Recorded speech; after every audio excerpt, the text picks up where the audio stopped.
Bonsoir, chers téléspectateurs. Vous êtes sur AGP dans l'émission Tout le sport. Nous restons dans l'actualité parce que nous recevons ce matin un journaliste sportif aguerri. Il est sur 6 médias. Son nom, c'est Lance Kouivogui. L'actualité, vous le savez également, c'est ce rapport d'audit financier qui accable la Fédération guinéenne de football à la hauteur de 45 milliards de francs et plus.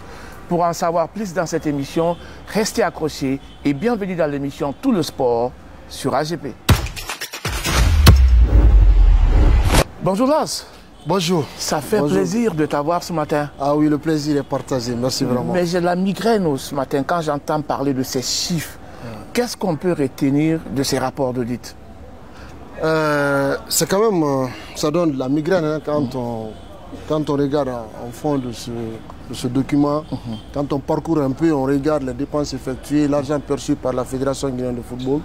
Et puis on parle de la somme, c'est au cours d'une année. Il faut le préciser. 2023-2024. D'accord. Donc il faut situer la périodicité de l'audit en question, puisque ça part de la gestion actuelle de l'actuel comité exécutif. Oui. Alors peut-être que vous allez voir là-bas, puisque la gestion de notre fédération, c'est notre combat quotidien. Ouais. La rationalisation des fonds qui arrivent souvent pour gérer le football. On le sait souvent, actuellement, notre football traverse énormément de difficultés, une période de vache maigre. Effectivement, une période de turbulence, j'ai envie de dire, où les résultats sont catastrophiques au niveau de l'équipe nationale, où les clubs ne sont plus représentés en compétition africaine, où on n'a plus d'infrastructures en place pour illustrer notamment nos deux stades en question. Et là, vous avez parlé de ce rapport-là, et je rappelle que sur la période d'un an, que la fédération a perçu plus de 46 milliards. Puisque vous avez parlé de 45 milliards, effectivement, oui, 45 milliards et plus. Parce que quand on regarde la somme globale que la fédération a perçue au cours d'une année, que cela s'élève à hauteur de, parce que là, je vais revenir dans les chiffres, s'élève à hauteur de 46 milliards de francs guinéens. Imaginez, donc en euros ou en dollars, on peut estimer à 4 millions ou 5 millions de dollars par rapport à ça. Et là, souvent, il faut aussi le préciser, ces fonds proviennent souvent de différentes subventions. Vous savez, on est subventionné par la CAF et la FIFA. On est aussi, la fédération a des partenaires en question ici. Je ne sais pas si je peux me permettre à votre antenne de parler de ces sociétés, même voilà, souvent pour ne pas faire la publicité gratuite. Mais je crois que c'est important, puisque pour permettre aux téléspectateurs de mieux comprendre. Voilà. Et la fédération a un contrat avec Orange, Orange Guinée notamment. La fédération a un contrat avec Guico Press, l'entreprise Guico Press en question. Et donc ces fonds-là, aujourd'hui, ces entreprises aujourd'hui permettent à la fédération de fonctionner comme une association normale, en fait, pour bien gérer notre football. Au-delà de ces fonds, vous avez la participation du Série national de Guinée, où la Guinée a été quart de finaliste lors de la dernière CAN. Qui a il y a d'ailleurs une forte mobilisation des Guinéens. Bien sûr, où il y a une mobilisation de plus de 1 300 000 $, puisque les prize money, qu'on appelle souvent communément prize money, et ça c'est des sommes qui sont données par la CAF, la Confédération africaine de football, par parcours. Vous savez, chaque équipe nationale, au fur et à mesure que vous évoluez dans la compétition, vous bénéficiez de prize money. Et donc la Guinée a été quart de finaliste, et ceux qui sont quart de finalistes ont bénéficié de 1 300 000 $. Et voilà. C'est parti dans les caisses de la fédération. C'est parti dans les caisses de la fédération, exactement. Mais pourquoi on s'indigne par rapport à ça? Parce que quand on regarde la difficulté que traverse le football, puisque vous savez, le championnat, on a eu du mal à démarrer le championnat. C'est en janvier qu'on l'a démarré, alors que le rapport d'audit mentionne que le championnat a démarré au mois de novembre, ce qui est quand même contraire à la réalité. Après le mois il a fallu beaucoup de tractations pour qu'on rentre en possession de cette somme pour permettre aux clubs négociations, la ligue, avec les clubs et tout ça. Parce que là aussi, il faut rappeler que chaque club gagne 120 millions comme subvention par année. Mais qui est payé par tranche. Effectivement. Mais malheureusement, c'est difficile. Donc, en termes de traçabilité, puisqu'on parle de la somme... Parce qu'on voit ici les actifs immobilisés du 31 décembre 2024 qui s'élèvent à 24 milliards. Justement. Et et c'est là aussi la question. Ces actifs-là aujourd'hui, on va parler en français facile, voilà. Et pour permettre à tout le monde de comprendre. D'accord. Qu'est-ce qu'il veut dire par là? Voilà. Ça veut dire tout simplement que c'est actuellement tout ce que la fédération a pu garder, a pu conserver comme actif. Par rapport à sa gestion. Et là, à ce niveau, on parle de 23, je crois que... 24 milliards et 24 milliards et quelques par rapport à ces actifs-là aujourd'hui. Maintenant, comment est-ce qu'on peut justifier ces actifs-là aujourd'hui? Qu'est-ce qu'on a fait sur le terrain? Parce que c'est important de se poser la question. Quelle activité la fédération a menée sur le terrain pour pouvoir justifier au-delà du championnat, la Coupe nationale, on n'en parle pas. Le championnat de jeunes, voilà, il n'y en a pas. N'est pas organisé. Le championnat féminin n'est pas organisé. Pas du tout. Alors on a du mal à comprendre effectivement quelle a été l'utilité de ces actifs-là. Donc voilà un peu ces sommes qui existent au compte de la fédération au cours de l'année. Donc pour permettre aux téléspectateurs de comprendre un peu ce que ça veut dire. Donc c'est ce qui s'élève à hauteur de... vous l'avez dit, de 24 milliards au cours de l'année. Donc voilà un peu la question où on se pose, on se demande, avec ces sommes-là, le résultat, il n'y en a absolument pas. Alors, parlant de l'achat et variation de stock, 1 milliard 800 millions de nos francs. Et puis, il y a eu un scandale autour d'ailleurs de ce point. Des équipements. Voilà. Parce qu'il faut rappeler aux téléspectateurs que la Guinée n'a pas d'équipementier. La Guinée achète les maillots. Parce que chaque fois on parle de Puma. Exactement. Est-ce que la Guinée a un contrat avec Puma? Non, la Guinée n'a pas de contrat avec Puma, malheureusement. On porte les équipements de Puma, mais on n'a pas de contrat. Ce qui est d'ailleurs dommage. Ces maillots qui se sont retrouvés bien sûr dans le championnat. Dans le championnat avec un club. Avec un club de... Avec l'AS Kaloum, il faut appuyer, parce que tout le monde est informé. Parce que ça aussi, il faut le préciser, ça c'est une enquête menée par nos confrères de Sport News Africa. Ils ne sont pas guinéens.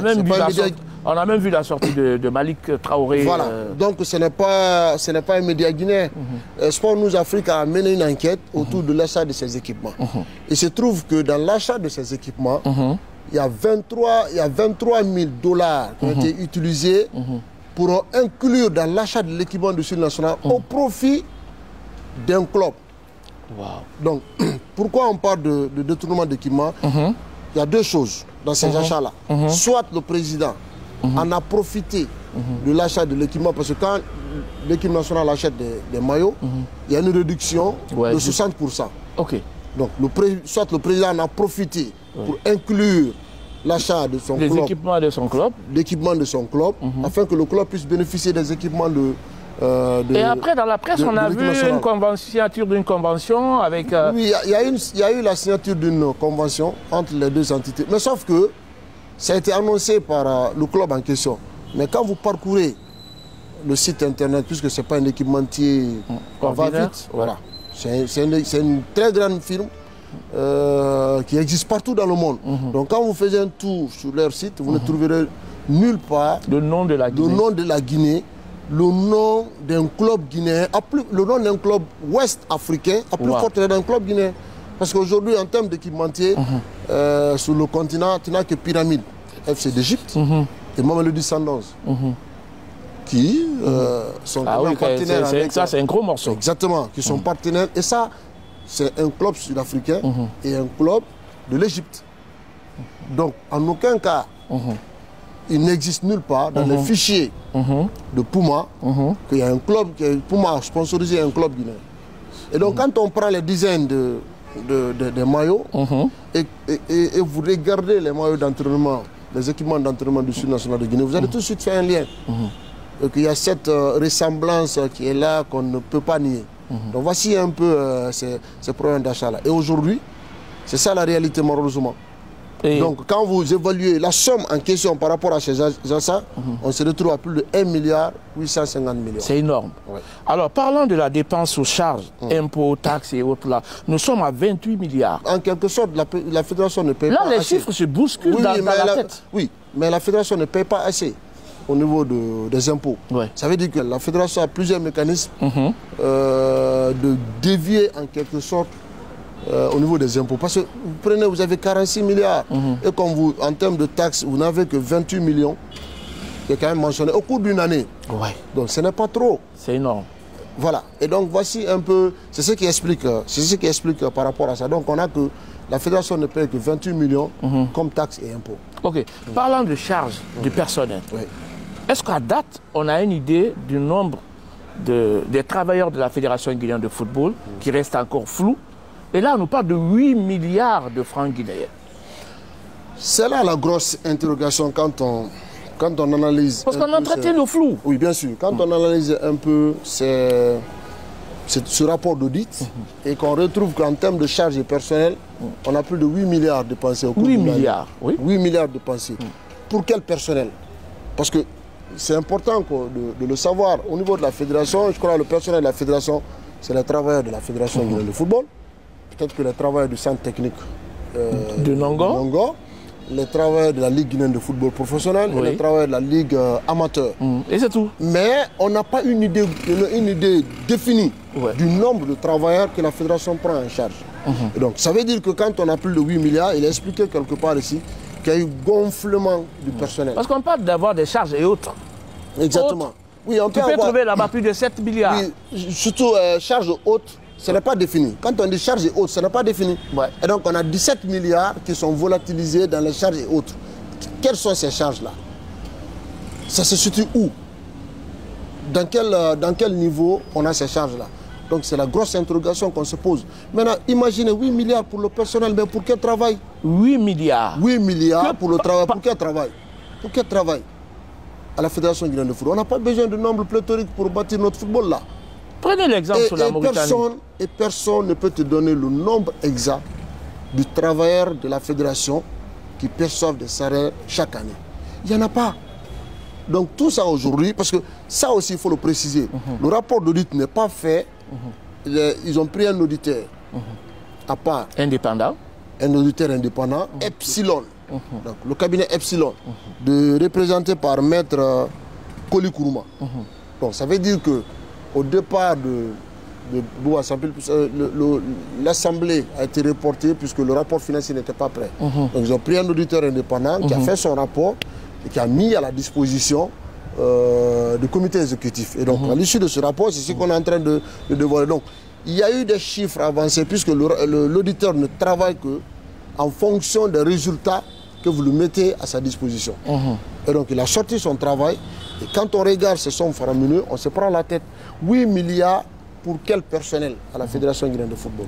Personne ne peut estimer, même l'auditeur en question n'a pas estimé le nombre exact de travailleurs qui perçoivent ces sommes-là. Donc voici un peu la difficulté au nombre. Donc, en temps normal, le CONOR est très budgétivore. Mais à vous entendre parler, j'ai l'impression que cette fédération a battu tous les records. Bien sûr, parce que je ne crois pas que le CONOR, malgré qu'ils sont budgétivores, le CONOR a quand même laissé des fonds à la fédération parce qu'on m'informe qu'il y a eu plus de 14 milliards qui étaient là dans la caisse de la fédération. Qui est resté à la caisse de la fédération. Et donc quand vous prenez le don de certains particuliers, notamment la qualification du Sud national de Guinée à la CAN, où des particuliers ont donné plus d'1 milliard, et un consortium qui a donné plus d'1 milliard de francs guinéens, d'autres ont donné 500 millions, rajoutez à cela la subvention reçue par la CAF et la FIFA. Maintenant, les autres sponsors annexes du Copress, notamment, et Orange, qui a payé carrément toute la somme, puisque ça s'élève à 5 milliards de francs guinéens. Donc ça a été payé par l'entreprise Orange en question. Et du coup, Presse aussi s'en est acquitté de son devoir au niveau de la fédération, même s'il est mentionné quelque part qu'il y a toujours un flou qui entoure autour de ce contrat-là qui n'est pas expliqué. Donc voilà. Mais comment est-ce que le mécanisme se passe? Comment est-ce qu'on n'arrive pas à comprendre, on n'arrive pas à cerner la gestion globale des finances de la fédération? Parce que au niveau de la FIFA et de la CAF, il n'y a qu'une seule banque qui est reconnue par ces instances. C'est notamment la Société Générale de Banque en Guinée qui est quand même reconnue par ces instances-là. Donc la fédération n'a que deux comptes. Un compte en devise et un compte en monnaie locale. Et donc, les deux comptes sont alimentés en fonction de l'argent perçu par la fédération. Et donc, une fois que ça facilite la tâche, non seulement à ceux qui sont membres du comité exécutif d'avoir une idée de combien a perçu la Fédération guinéenne de football, mais sauf qu'il y a eu des créations de comptes parallèles. J'aurais appris ça. Voilà. Dans une autre banque. Dans une autre banque. Donc ça facilite la transaction, ce qui fait que malgré tout ça, il y a la traçabilité. Comment le mécanisme se fait? Voilà, le mécanisme, c'est qu'on a retrouvé dans ce rapport-là, il est mentionné le nom de 3 banques, ou 4 je pense, qui sont quand même mentionnées dans ce rapport-là. Et donc ces 4 banques-là, malheureusement, on a du mal à cerner l'utilisation réelle de ces fonds-là. Parce que quand l'argent vient au compte de la banque qui est quand même reconnue par les instances, il y a toujours il y a un virement. Il y a un virement dans d'autres banques. Ce qui fait qu'on a du mal à comprendre réellement le mécanisme d'utilisation de ces fonds-là. Moi, je tombe de haut quand j'entends tout ça, parce qu'on a subi la dernière sortie du COMEX. Ici, c'était au centre technique de Longo. Certains membres du COMEX payaient les billets eux-mêmes pour voyager. Oui, bien sûr, parce que ça a été plusieurs fois dénoncé, ça a été plusieurs fois, c'était des manquements qu'il fallait corriger, mais globalement, on parle en fonction, parce que là on n'invente rien, c'est un rapport qui existe, qui a été mis à la disposition du membre du comité exécutif. Donc c'est à eux de tirer les conséquences par rapport à ça, puisque je me souviens d'une déclaration des membres du comité après la révocation provisoire du président Bouba Sampil, que le budget n'était pas adopté en comité exécutif. Oui. En réunion de comité exécutif. Ça veut dire qu'il y a problème. Ça veut dire que quelque part, il y a une gestion unilatérale qui ne dit pas son nom. Qui retire les sommes? Qui est signataire au niveau de la fédération? Ils sont combien comme signataires? Comment est-ce que ces fonds-là peuvent être dilapidés aussi facilement? Et puis pour quel résultat? Pour quel résultat? Aussi facilement sans l'intérêt. Donc voilà un peu la réalité par rapport à ce rapport d'audit. Imaginez quand même 46 milliards, on pouvait faire beaucoup de choses pour nous, pour le football. On pouvait construire des infrastructures. Comment on a organisé le championnat des U17? Oui. Ça a été à la va-vite, juste la phase aller tout simplement qu'on a organisée. Donc voici un peu l'état dans lequel le football guinéen se trouve aujourd'hui, malheureusement. Et en lisant ces rapports-là, moi je tombe de... Sincèrement, je n'arrive pas à me retrouver au fait. Je n'arrive pas à me retrouver parce que moi je me disais que si on avait rationalisé ces fonds-là, on aurait fait beaucoup de choses pour le football guinéen. Malheureusement, encore une fois, l'argent vient pour le football guinéen, mais ce n'est pas utilisé. On a vu les catégories inférieures là, pour la Côte d'Ivoire qui sont partis dans les bus. Oui, au Libéria. Au Libéria, la sélection U20. À l'époque, pourtant, on justifiait qu'il n'y avait pas d'argent dans les caisses de la fédération. Pourtant, en lisant ce rapport, on se rend compte effectivement qu'il y a bel et bien l'argent au niveau de la fédération. À un moment, ça criait les primes des joueurs et tout ça. Oui, les primes, même, vous savez, le sélectionneur, l'ancien sélectionneur du Sili, Kaba Diawara, se plaint par rapport au non-paiement de certains primes. Oui. Donc, voici un peu le mal de notre football. Et rajouter à cela, c'est qu'on ne dit pas, ça il ne faut pas qu'on occulte là-dessus. Vous savez, la Guinée a participé à des compétitions pareilles à la FIFA Series. Oui. La FIFA Series en Arabie Saoudite, ça a généré plus de 120 000 $. Imaginez 120 000 $ pour participer à cette compétition de la FIFA et ça a été payé par la FIFA. Donc, ces sommes-là aujourd'hui, on a du mal à les identifier malheureusement. Mais si on avait une très bonne gestion au niveau des finances, on pouvait bâtir des infrastructures dignes de nom, on pouvait bâtir des programmes pour le développement de notre football dans la durée, à travers la formation, ainsi de suite. Mais aujourd'hui, en entendant parler de ça, moi j'ai envie que le jour de l'Assemblée, comment est-ce que ça va se passer? Il est censé se tenir le 8. Oui, je ne sais ça pas tient? Je ne sais pas, on m'informe que ça tient toujours parce que hier, dans un courrier de la commission électorale de recours, qui a coupé court et qui a maintenu la date de l'Assemblée, je ne sais pas comment ça va se passer, mais j'ai envie d'être dans la salle pour savoir réellement l'explication qu'on donnera sur l'utilisation de ces sommes-là. Son nom, c'est Lance Koyevogui de 6 Médias. Avec nous parlons de ce rapport d'audit qui accable la Fédération guinéenne de football. Tenez-vous bien, ça vous donne de la migraine. Plus de 45 milliards de nos francs. Place. Grosso modo, en journaliste sportif, qu'est-ce que tout cela vous dit? Qu'est-ce que ça vous inspire, tout ça? C'est que ça Est-ce qu'on aurait pu éviter tout ça? Oui. Et qu'est-ce qu'on a fait comment on a fait pour arriver là? Exactement. C'est la grosse interrogation. On pouvait éviter cela en étant dans l'esprit, dans le respect des textes, en étant dans l'esprit d'aider le football guinéen. Mais malheureusement ici, les gens souvent, quand ils viennent à la tête de football, ils pensent que les fonds reçus par la FIFA sont des fonds qui leur appartiennent. Ouais, alors que malheureusement, ces fonds-là doivent être utilisés pour le développement du football, pour l'organisation du football, pour la promotion du football. Parce que c'est tout ce qu'on a besoin. Aujourd'hui, imaginez comment la Ligue 1 se joue. Wow. C'est déplorable quand on regarde les pelouses sur laquelle la Ligue 1 se joue. C'est déplorable quand on regarde que jusqu'à maintenant, la Ligue 2 n'a pas repris en Guinée. Alors que dans les années, c'était quand même... ça s'enchaînait. Il n'y avait pas de retard. Et aujourd'hui, on a du mal à jouer la Ligue 2. On a du mal à organiser le championnat national. Le championnat national 1 et 2, on a du mal à organiser. La Coupe nationale, d'ailleurs, on en parle. Ça fait plus de 4 ans maintenant. Il n'y a plus de Coupe nationale en Guinée, malheureusement. Et qu'est-ce qu'on a fait de tout ça? Le football féminin aujourd'hui pleure. Alors que l'argent qu'on génère autour du football féminin, on a la possibilité, pourquoi pas, d'organiser comment on appelle, les compétitions de football féminin. Malheureusement, non. Alors moi, tout ça me donne... je suis tout simplement triste. Je n'ai pas de mots, je suis tout simplement triste parce que j'aurais aimé voir mon football, le football guinéen briller à l'échelle internationale. Parce qu'on a du potentiel, on a du talent, on a des cadres, ça ne manque pas. Mais autour de la gestion de notre football, c'est tout un problème.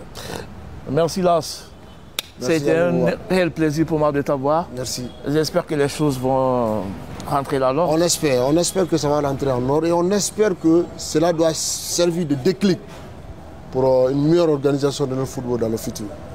Mais ça ne doit pas rester impuni. Ça aussi, il faut le dire. Ça ne devrait pas rester impuni. Les concernés doivent rendre compte. C'est pour le bonheur de notre football. C'est pour le bonheur de votre football. Son nom, c'est Amadou Baïlo Diallo qui a réalisé cette émission. Merci à Amadi Camara et Traoré derrière la caméra. On se donne rendez-vous la semaine prochaine dans un autre numéro de cette même émission, Tout le sport sur AGP. Et merci.